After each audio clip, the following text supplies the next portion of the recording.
한국 컴패션 대표로 활동하는 서정인 목사님이 컴패션 사역을 통해 경험했던 감동들을 책으로 엮어서 출판을 했는데요. 그 책의 제목을 고맙다라고 붙여놓았습니다. 컴패션이라는 단체는 국제 어린이 양육기구입니다.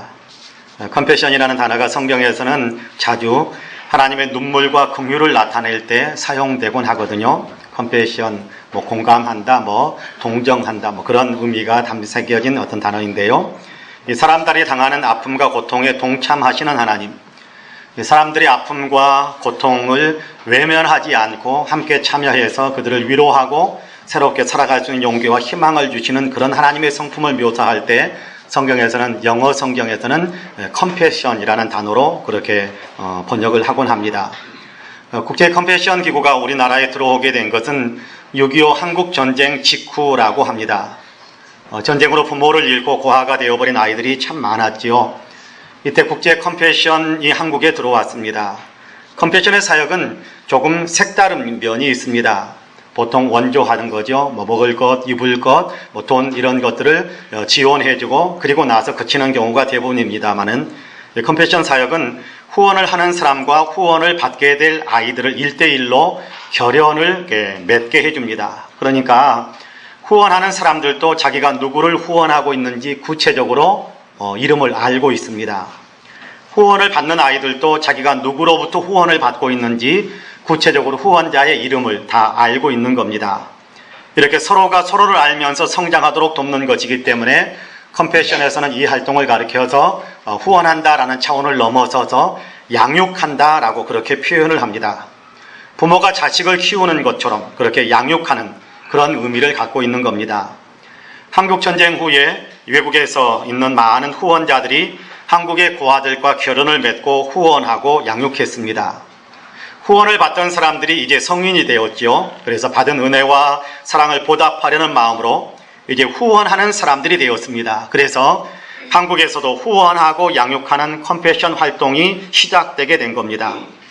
서정인 목사님이 한국 컴패션의 대표를 맡아서 사역을 하고 있는데 사역을 통해서 국제적인 활동을 하고 그 국제적인 활동을 통해서 받은 많은 은혜의 감동들을 고맙다라는 제목을 붙여서 책으로 출간을 한 겁니다. 저는 이 책 제목 고맙다라는 이 제목을 처음 보고서는 후원하는 아이들이 잘 자라주어서 고맙다라는 그런 의미인가 보다라고 생각을 했었습니다. 그런데 내용을 쭉 읽어보니까 고맙다라는 책의 제목에는 더 깊은 의미가 담겨져 있었습니다. 고맙다라는 말에는 그냥 후원자의 마음만 담겨져 있는 것이 아니라 사실은 고맙다라는 제목에 붙여져 있는 그 마음은 하나님의 마음이 담겨져 있는 그런 표현인 것을 알게 됐습니다. 사실 모든 생명은 다 하나님의 것이지 않습니까? 그렇다면 아이들도, 지구촌의 모든 아이들도 다 하나님의 자녀들인 것이지요. 하나님께서 하나님의 자녀들을 지구촌 곳곳으로 보내셨습니다.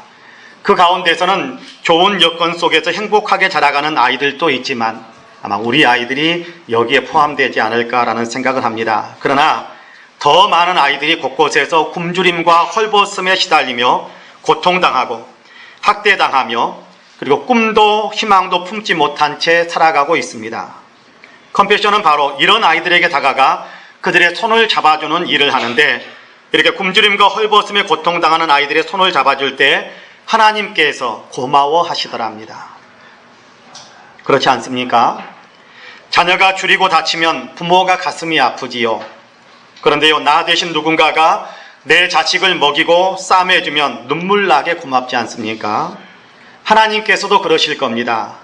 하나님의 아이들을 먹이고 입혀주는 손길을 볼 때마다 하나님께서 고마워하실 겁니다. 실제로 서정인 목사님은 긍휼을 필요로 하는 하늘 아버지 아이를 가슴에 품고 손을 잡아줄 때마다 하나님께로부터 고맙다 하시는 말씀이 가슴에 들려온다라고 고백을 합니다. 그래서 책의 제목을 고맙다라고 붙인 것입니다. 책의 내용 가운데 한 부분을 얼마 전 주보에 실려 들었던 적이 있었는데요. 그 이야기를 다시 들려드리고 싶습니다. 엘살바도르의 마약 소굴이라고 불리우는 곳에 갔었던 적이 있었답니다. 그 지역에, 그 동네에는 70% 이상이 한 번쯤 마약에 손을 댔던 사람들이라고 합니다. 마약이 있으면 조직폭력배도 함께 있다고 보시면 됩니다. 근데 그 동네에 어느 목사님이 들어가서 교회를 세웠습니다. 아이들 교육에 먼저 관심을 쏟았어요. 컴패션과 손을 잡고 무료로 가르쳐주고 무료로 밥을 먹여주면서 함께 놀아주는 사역을 시작했습니다. 폭력배들의 방해가 굉장히 많았습니다. 6개월쯤 그렇게 버티니까 아이들에게서 변화가 일어나기 시작했고, 심지어는 폭력배들의 아이들도 그들의 자녀들도 교회에 나오기 시작하자 폭력배들의 방해 활동이 그쳤답니다. 교회가 지역 사람들에게 조금씩 영향을 끼치기 시작하면서 어른들도 교회를 찾기 시작했습니다. 서정인 목사님 일행이 바로 그 교회를 방문했습니다. 교인들이 반갑게 맞아주었고 대화하는 가운데 교인들이 자신들의 이야기를 들려주었는데 가장 기억에 남는 한 남자의 이야기를 소개하고 있었습니다. 이 남자는 마약을 판매하던 조직폭력배였답니다. 붙잡혀서 감옥에 갇히게 되었습니다. 마약 사범으로 감옥에 갇히게 되면 오랫동안 수감 생활을 해야 됩니다. 그러면 그 기간 동안에 아내나 자식들이 남편이나 아버지를 버리고 떠나는 것이 그 동네에서 있는 일상적인 일이랍니다. 그의 아내도 그렇게 생각했던가 봅니다. 짐을 싸기 시작했습니다. 짐 싸는 모습을 어린 딸이 물끄러미 지켜보았습니다. 딸은 컴패션의 후원을 받으며 교회에서 양육을 받고 있었는데 한참을 지켜보다가 엄마에게 이런 말을 했답니다. 엄마, 우리가 떠나버리면 예수님이 아빠를 사랑하시는 것을 누가 알려줘? 누가 아빠랑 함께 있어? 아이의 말을 듣던 엄마는 순간 짐을 싸던 손을 멈추었답니다. 어린 딸은 계속해서 말합니다. 엄마, 예수님이 아빠도 사랑하시잖아. 엄마는 딸을 데리고 아빠에게 면회를 갔습니다. 이 남자는 아내가 떠나겠다고 통보하러 왔을 것이라고 그 생각에 매우 비통한 마음이었습니다. 그런데 전혀 생각지도 못한 말을 아내가 하는 것입니다. 얼마나 오랫동안 당신이 감옥에 있을지 우리는 모르지만, 그러나 나는 내 딸과 함께 당신을 기다릴 테니까 걱정하지 말고 건강하게 수감생활 마치고 나오라 라는 이야기를 해주었습니다. 이 말을 들은 남자는 정말 성실하게 수감생활을 했고, 그것이 인정이 되어서 모범수로 조기 석방되어서 가족의 품으로 돌아왔답니다. 그리고 아내와 함께, 어린 딸과 함께 매주일 교회를 찾아와서 함께 예배를 드리며 신앙의 사람으로 온전히 거듭나 지금은 교회학교 교사로 일을 하고 있다면서 말하는 내내 감격과 감사의 눈물을 흘리더랍니다. 그가 들려주었던 말의 마지막 부분은 이렇게 되어 있습니다. 딸을 통해 제가 예수님을 알게 되었습니다. 저 같은 죄인도 사랑받을 자격이 있고 언제나 사랑받는 하나님의 아들임을 믿습니다. 사랑이 그를 변화시킨 겁니다. 딸이 사랑을 받음으로 사랑을 알게 되었고, 그렇죠, 딸이 사랑을 알게 됐어요. 그 사랑으로 엄마의 마음을 움직였고 아빠에게 그 사랑을 나누어 주었습니다. 사랑을 받으니까 사람이 달라졌습니다. 그렇죠? 사랑을 받으면 사람이 변하더라고요. 사랑이 그를 바르게 만들었고, 사랑이 그를 지켜주고, 사랑이 그를 보호하고, 사랑이 그를 아름다운 삶으로 이끌어준 것입니다. 그렇습니다. 사랑이 있어야 합니다. 세상 모든 사람에게는 사랑이 필요합니다. 사랑을 필요로 하지 않는 사람은 단 한 사람도 없습니다. 모든 사람에겐 사랑이 필요해요. 모든 사람에게 사랑이 필요하다는 것은 어느 누구도 사랑받으면서 죄되어서는 안 된다는 사실을 의미하기도 합니다. 그렇습니다. 사랑받으면서 죄되어도 되는 사람은 단 한 사람도 없습니다. 주님은 모든 사람을 사랑하십니다. 선한 사람도 사랑해 주시고 악한 사람도 주님께서는 제외시키지 않고 동일하게 사랑하십니다. 햇볕을 선한 사람이나 악한 사람이나, 숨 쉴 수 있는 공기를 선한 사람이나 악한 사람이나, 하늘에서 내리는 비를 선한 사람이나 악한 사람이나 공평하게 다 내려주신다라고 주님께서는 말씀하지 않습니까? 그렇습니다. 사랑받으면서 죄되어도 되는 사람은 한 사람도 없습니다. 주님은 모든 사람을 사랑하세요. 선한 사람, 악한 사람, 주님께서는 단 한 사람도 죄시키지 않습니다. 주님은 모든 사람을 사랑하시며, 또한 주님은 주님이 사랑하시는 것처럼 주님을 믿는 우리도 모든 사람을 사랑하기를 원하십니다. 여러분, 계명 가운데 가장 큰 계명이 무엇입니까? 주님은 계명 가운데 무엇이 가장 중요한 계명이라고 말씀하셨나요? 하나님을 사랑하고 이웃을 사랑하는 것이 최고의 계명, 가장 큰 계명이다라고 주님께서 말씀하셨습니다. 가장 큰 계명입니다. 주님은 또한 주님의 새 계명은 사랑하는 것이다라고 말씀하기도 하셨습니다. 그렇습니다. 이웃을 사랑하는 것이 주님의 가장 큰 가르침입니다. 그러면 우리가 사랑해야 할 우리의 이웃은 누구일까요? 여러분의 이웃은 누구입니까? 누가복음 10장을 보면 한 율법교사가 예수님께 이와 똑같은 질문을 던지는 장면이 있습니다. 이때 예수님께서 한 비유의 말씀을 들려주셨지요. 한 사람이 예루살렘에서 여리고로 내려가다가 강도를 만나서 가진 것 다 빼앗기고 거기다가 실컷 두들겨 맞기까지 해서 몸을 가눌 수 없을 정도로 중상을 입어 던져졌습니다. 버려졌습니다. 누군가의 도움이 없이는 일어설 수 없게 되었습니다. 도움이 없다면 그 자리에서 꼼짝없이 죽을 수밖에 없는 처지에 내몰렸습니다. 마침 한 제사장이 그곳을 지나가다가 버려져 있는 이 사람을 보았습니다. 그러나 그냥 지나갔습니다. 한 레위인이 그곳을 지나가다가 이 사람을 발견했습니다만 그 역시 그냥 지나가 버렸습니다. 이번에는 어떤 사마리아인이 그곳을 지나가다가 그 사람을 발견하고서는 곧바로 응급처치를 해줍니다. 자기의 나귀에 실어서 주막에 데려가지고 그곳에서 밤새 치료를 해주고 간병을 해주고 아침에 떠나면서 계속해서 치료를 받을 수 있는 그 모든 장치를 다 마련해놓고 떠났습니다. 이 비유를 들려주신 후 주님은 물으셨지요. 이 세 사람 가운데 누가 강도 만난 사람의 이웃이 되겠느냐? 여러분 생각에는 누가 강도 만난 사람의 이웃이 되어주었다고 생각하십니까? 누가 이웃을 사랑한 사람이었을까요? 두말할 필요가 없지요. 그렇습니다. 성경에서도 그렇게 말씀합니다. 자비를 베푼 사람이 이웃이다. 자비를 베푼 사람이 이웃을 사랑한 사람이다 라고 우리에게 가르쳐 줍니다. 가장 큰 계명을 잘 준수한 사람입니다. 주님의 이 말씀에는 매우 중요한 진리가 담겨 있다고 저는 생각을 합니다. 이웃이 누구인가를 가르쳐 주시는 진리가 담겨 있고 우리가 어떤 사람들을 이웃으로 사랑해야 되는지를 가르쳐 주는 매우 중요한 교훈이 담겨져 있습니다. 우리는 흔히 이웃이라고 말하면 옆집에 사는 사람 정도를 생각합니다. 그렇죠? 옆집에 사는 사람 이웃입니다. 아주 넓게 잡더라도 같은 동네에 사는 사람 정도를 이웃이라고 우리의 이웃 범주에 넣곤 하지요. 그런데요, 주님은 이웃을 지리적인 틀로 묶지 않으셨습니다. 옆집에 사니까 이웃이고 거리가 멀리 떨어져 있으니까 이웃이 아니다, 그렇게 가르쳐 주신 것이 아니다라는 겁니다. 여러분, 사마리아 사람이 이웃 사랑을 실천한 사람이라고 말씀하시지 않습니까? 그런데 사마리아 사람은 여기 강도 만난 사람과 이웃집에 살고 있는 사람이 아닙니다.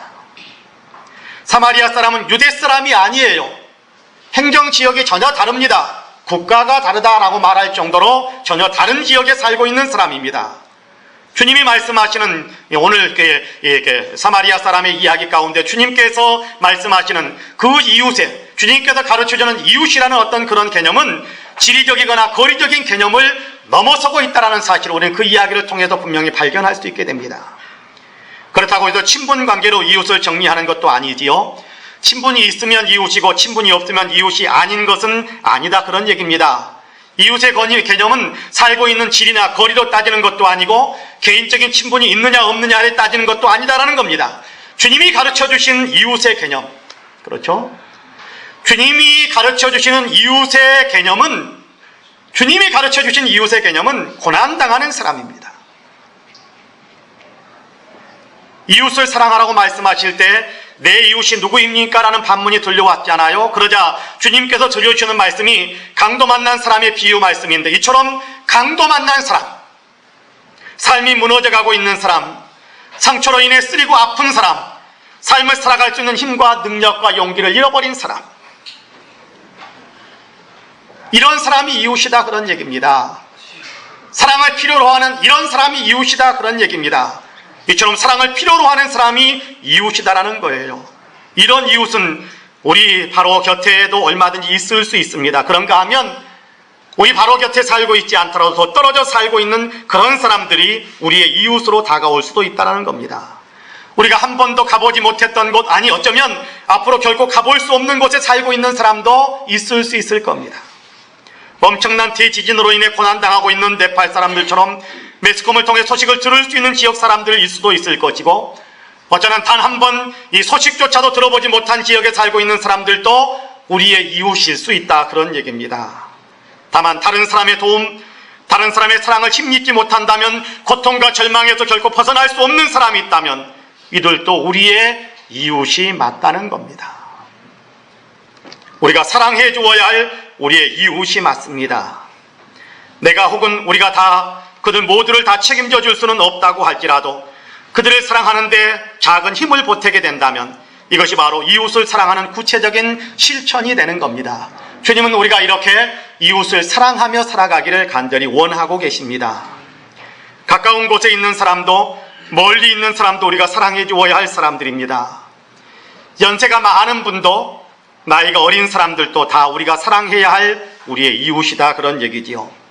오늘 우리가 읽은 마가복음 10장에서는 특별히 아이들을 사랑하시는 예수님의 모습을 보여주고 있습니다. 어린아이들을 이웃으로 대하며 사랑하시는 겁니다. 본문의 내용은 이렇습니다. 예수님께서 하나님 나라를 선포하실 때 많은 사람들이 예수님 앞에 다가와서 귀를 기울이고 있습니다. 그런데 한쪽에서 어린아이들이 떠드는 소리가 들려옵니다. 제자들은 아마도 방해가 된다고 생각했을 것 같아요. 지금 예수님께서 천국 복음을 증거하고 계시고 사람들이 예수님께서 하시는 말씀에 은혜를 받고 있는 것 같고, 그런데 옆에서 소란스러운 소리가 들리니까 이런 나쁜 사람들이 있나, 아마 그런 생각을 할 수도 있었을 것입니다. 그래서 아이들과 또 아이들을 데려온 사람들, 이게 도대체 무슨 짓이냐고 정신없는 짓을 했다면서 야단을 친 것입니다. 그런데 이 장면을 보신 예수님께서 오히려 제자들에게 화를 크게 내셨습니다. 제자들이 잘못하고 있다는 겁니다. 그러면서 이렇게 말씀하시지요. 어린아이들이 내게 오는 것을 용납하고 금하지 말라. 하나님의 나라가 이런 자의 것이니라. 내가 진실로 너희에게 이르노니 누구든지 하나님의 나라를 어린아이와 같이 받들지 않는 자는 결단코 그곳에 들어가지 못하리라. 어린아이들이라고 차별하지 말아야 된다, 그런 얘기를 하는 겁니다. 도리어 순수한 아이들, 듣는 그대로 따라가는 아이들이 천국에 더 합당한 사람들이다라고 말씀하시는 겁니다. 그리고 아이들 한 사람 한 사람을 품에 품어주시고 그들에게 안수하시고 그들에게 축복해 주세요. 16절입니다. 그 어린 아이들을 안고 그들 위에 안수하시고 축복하시니라. 할렐루야. 아이들을 사랑으로 품으시고 축복하시며 사랑으로 그들에게 미래를 위해서, 그들을 위해서 정말 아주 좋은 귀한 덕담들을 해주신 것입니다. 이후에 아이들이 어떻게 성장했는지 저는 모릅니다. 그럼에도 분명 제 마음속에 확신을 갖는 것은 주님의 품에 안겨 사랑받았던 기억이 그들의 삶에 용기와 희망을 안겨주었을 것이다 라고, 그래서 삶을 더 힘차게 용기를 가지고 살았을 것이다 라고 생각을 해봅니다. 주님은 아이들도 차별하지 않습니다. 예수님 당시의 유대사회, 예수님이 그러신 것은 아닙니다만은 예수님 당시 유대사회에는 사람들의 숫자를 셀 때는 남자 장정들, 그러니까 남자 성인들만 사람 숫자로 셌습니다. 여성들은 사람의 숫자에 넣지 않았습니다. 그러니까 오늘 우리 여자 성도님은 좋은 시대에 사는 겁니다. 좋은 시대에 사는 겁니다. 당시의 유대 문화 속에서는 여성들, 성인이라고 할지라도 여성들은 사람 숫자에 세지를 않았어요. 더 심각한 것은요, 아이들은 남자도 아니고 여자도 아니고. 헬라어에는 명사가 세 가지 형태가 있거든요. 남성형 명사, 여성형 명사, 중성형 명사가 있습니다. 근데 남성은 남자를 가리키고 여성은 여자를 가리켜요. 사람이거든요. 중성은 남자도 여자도 아니 사람이 아니 사물을 가리킬 때 중성 명사를 사용합니다. 그런데 아이들을 지칭할 때는 중성 명사를 사용합니다. 그러니까 아이들은 사물인 거예요. 사물. 사람으로 존중을 받는 것이 아니라 아이들은 그냥 사물로 취급을 당하고 있는 그런 시대입니다. 그런데 예수님께서 그 시대 속에 살고 있지만, 그런 문화 속에 살고 있지만, 그럼에도 주님은 그 생각이 잘못되었음을 분명하게 지적하시며 도리어 아이들을 사랑으로 품어주고 축복해 주셨던 것입니다. 그렇습니다. 아이들도 사랑하시는 주님이십니다. 하나님께서 지으신 참 소중한 생명으로 아이들까지 다 사랑하시는 주님이세요. 아이들도 사랑이 필요합니다.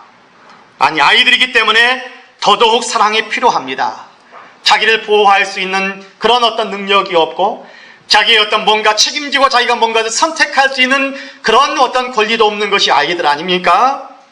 그렇기 때문에 더더욱 사랑이 필요하고, 그렇기 때문에 더더욱 돌봄이 필요하고, 그렇기 때문에 더더욱 양육이 필요한 겁니다.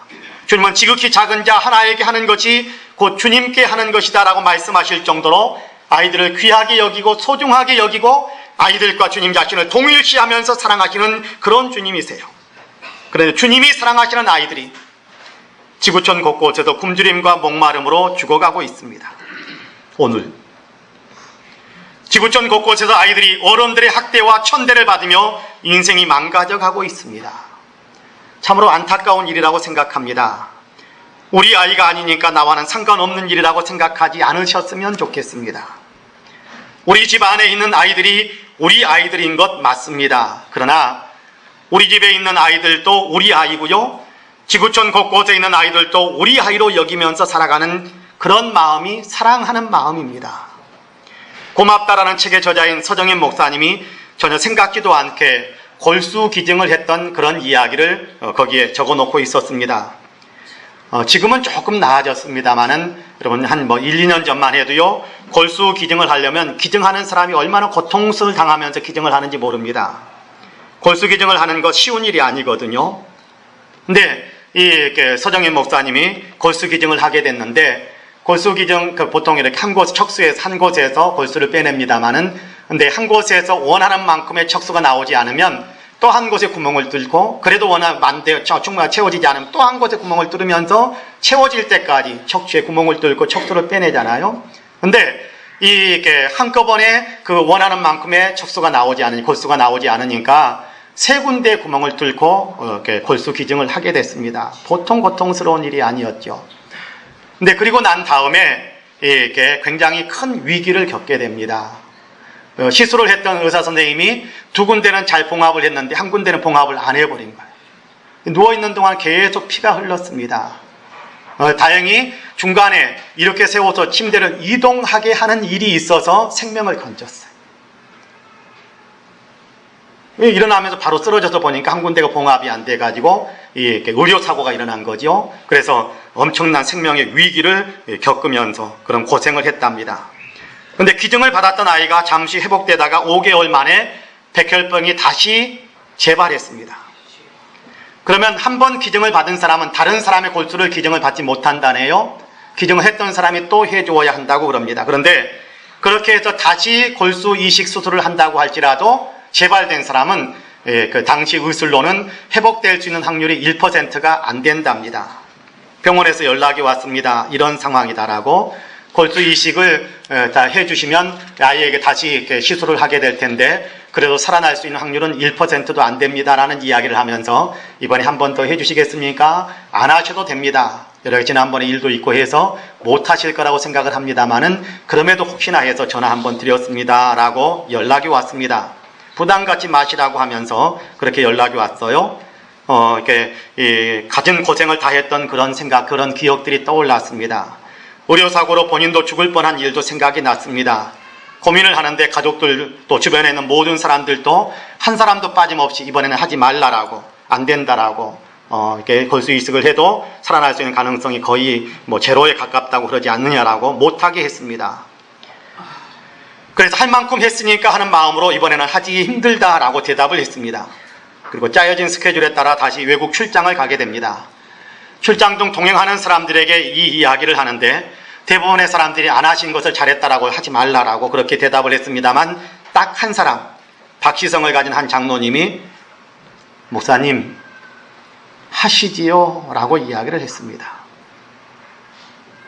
그러면서 자기도 얼마 전에 백혈병으로 큰 아이를 잃었다라면서 그 아이의 부모님에게 하나님의 사랑을 증거할 수 있는 좋은 기회가 될 것 같다. 그러니까 하시는 것이 좋겠습니다 라고 이야기하는 겁니다. 속도 몰라지고 숙소에 들어갔습니다. 그리고 하나님께 기도를 하는데 그 다음부터 책에 있는 내용 잠깐 읽을게요. 하나님 아시지 않습니까? 제가 이만큼 했으면 되지 않습니까?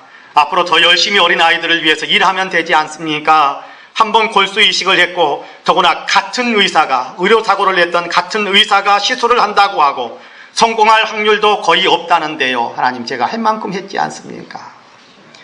한참을 엎드려 있는데 계속해서 혼란스럽던 마음이 조금 있다가 조금씩 진정이 되면서 마음의 평안이 찾아왔습니다. 그런데 하나님께서 이렇게 말씀하시는 것 같았습니다. 정인아, 나는 너를 이해한다. 그리고 너를 잘 안다. 그런데 만약 그 아이가 내 친딸이라면 너는 그 아이를 포기할 수 있겠니? 설사 1%의 가능성밖에 없다고 해도 말이야. 망치로 머리를 한 대 얻어맞은 기분이었습니다. 제가 진짜 아버지였다면 수술을 거부했을까요? 절대 그러지 못했을 것입니다. 살릴 수 없다 할지라도 시도하고 또 시도했을 것입니다. 제 아들에 대한 심정이 그러했으니까요. 결국 저는 항복할 수밖에 없었습니다. 하나님께서 못을 박듯이 다시 한번 제 마음에 말씀하셨습니다. 그 아이는 내 것이란다. 하나님의 아이랍니다. 남의 아이가 아니고 나의 아버지신 하나님의 아이라 라고 하나님께서 말씀하세요. 더 이상 병으로 고통받는 아이가 남의 아이처럼 남처럼 느껴지지가 않았습니다. 외면해도 되는 그런 아이로 보이지 않게 된 것입니다. 그래서 골수를 이식해 주었습니다. 감사하게도 살아날 가능성이 거의 없다라고 희박하다라고 희박하다라는 통계를 극복하고 아이는 골수 이식이 잘 되어 지금까지도 건강하게 잘 지내고 있다고 합니다. 이 일을 계기로 해서 아이의 부모는 예수님의 사랑을 믿으며 교회에 나가기 시작했고 아이의 아버지 역시 다른 사람에게 골수를 이식해 주기까지 했다고 합니다. 저는 지금 여기 계신 우리 성도님들에게 우리 모두가 다 백혈병 아이들을 찾아가 골수를 기증해야 한다라고 말씀드리는 것은 아닙니다. 골수를 이식해 줄 수 있는 사람은 이식해 주는 것으로 사랑할 수 있습니다. 그러나 골수를 이식해 주지 못한다고 할지라도 지구촌에 있는 굶주림과 헐벗음에 시달리는 하나님의 아이들, 남의 아이들이 아닌 하나님의 아이들, 그들을 사랑할 수 있는 방법은 얼마든지 있다고 생각합니다. 다만 나와 상관없는 아이들이라고만 생각하는 그 마음은 마음에서 버리시기를 바랍니다. 모두 다 하나님께서 우리 곁에 두신 하나님의 아이들이다라는 사실을 우리의 마음속에 받아들일 수 있기를 간절히 원합니다. 그리고 사랑할 수 있는 방법을 찾으면 얼마든지 사랑할 수 있는 길이 있게 됨을 있다라는 사실을 우리도 발견할 수 있게 될 겁니다. 그 방법 가운데 하나가 지난주에 여러분에게 나눠드렸던 사랑의 빵 모금에 참여하는 겁니다. 우리 교회 제일 어린아이 하나가 오늘 모금함을 채워가지고 왔어요. 이거는 이제 그건 아닙니다. 지난주에 제가 올려놨던 것입니다만은 제일 어린지는 않겠습니다. 하여간 이제 돌 막 지난 아이, 두 돌이 안 된 아이가 모금함 하나를 가득 채워왔어요. 동전을 꺼내놓고 담아 그랬더니 정말 한 번도 쉬지 않고 담았대요. 동전을 꺼내놓고 한 번도 쉬지 않고 제가 꼬박 담아가지고 꽉 채워서 가지고 와가지고 지금 제 책상 위에 올려놓아서 마지막 교회에 올려서 같이 기도하고 봉헌하고 보내드릴 생각입니다. 자, 모금함에 참여하는 겁니다. 지난주에 여러분이 다 72개를 가져왔는데 여러분이 다 가지고 가서 주중에 조금 더 가지고 왔습니다. 필요하신 분들은 가져가시면 되겠습니다. 조금 더 적극적으로 이웃사랑, 아이들을 사랑하는 방법을 우리가 추구하기를 원한다면 매월 정기적으로 후원하는 일을 하는 겁니다. 매월 정기적으로 요즘 월드비전 또 뭐 이렇게 컴패션, 기아대책본부, 유니세프 곳곳에서 아이들을 살리는 운동을 많이 하고 있는데요. 2만 원, 3만 원 월 그렇게 후원하는 일들 우리도 아마 할 수 있을 것이라고 생각을 합니다. 이번에 지진 피해로 인해 고통을 겪고 있는 네팔 사람들, 어른들 고통당하는 장면 우리가 봅니다. 그런데요, 어른들보다 더 고통당하는 사람들은 아이들입니다. 어른들보다 더 힘든 것은 아이들. 어른들은요, 하루 이틀 안 먹어도 버틸 수 있어요. 아이들은 하루 이틀 안 먹으면 죽습니다. 여러분, 동물을 키워보면 아시잖아요. 동물을 키워보면 큰 동물은요, 2, 3일, 3, 4일 안 먹어도 버팁니다. 근데요, 어린 강아지들, 우리 집에 이제 강아지도 있고 뭐 이렇게 보면 강아지도 있잖아요. 어린이들은, 강아지들은요, 하루 안 먹으면 죽어요. 사람도 마찬가지입니다.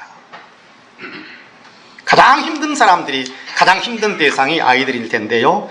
그들을 위해 일부러 제가 뭐 주보에는 넣지 않았습니다만은 주보함 밑에 사랑의 헌금 봉투를 좀 잔뜩 꺼내 놓았습니다. 그런 그 헌금을 해주시면 직접 후원금을 보내셔도 되고 교회에다 헌금을 해주고 교회 이름으로 같이 후원을 보내고 그런 방법들도 얼마든지 있어하고 저는 생각을 합니다. 사랑하는 성도 여러분, 어린이 주일입니다. 어린이들 많이 생각하며 사랑하기로 결심하시기를 바랍니다. 오늘이 어린이 주일이고요. 내일 모레가 어린이날입니다. 아주 여친 한 5일 진행되는 연휴라서 오늘 우리 성도님들 가운데 아마 출타 중에 외국 밖으로 나가셔서 예배에 참석하지 못한 분도 많은 것 같은데요. 저는 최근 들어서 제 마음속에 내가 얼마나 잘못되고 편협한 생각을 가지고 있었는지 뼈저리게 느끼며 회개하고 후회를 참 많이 하고 마음과 삶을 좀 새롭게 하는 내용이 있습니다. 어린이날 그러면 저는 우리 아이들 사랑하는 날로 생각했습니다. 우리 아이들, 내 아이들. 조금 더 넓힌다면 우리 친척 아이들, 조금 더 넓힌다면 교회 아이들, 이 정도까지 생각했습니다.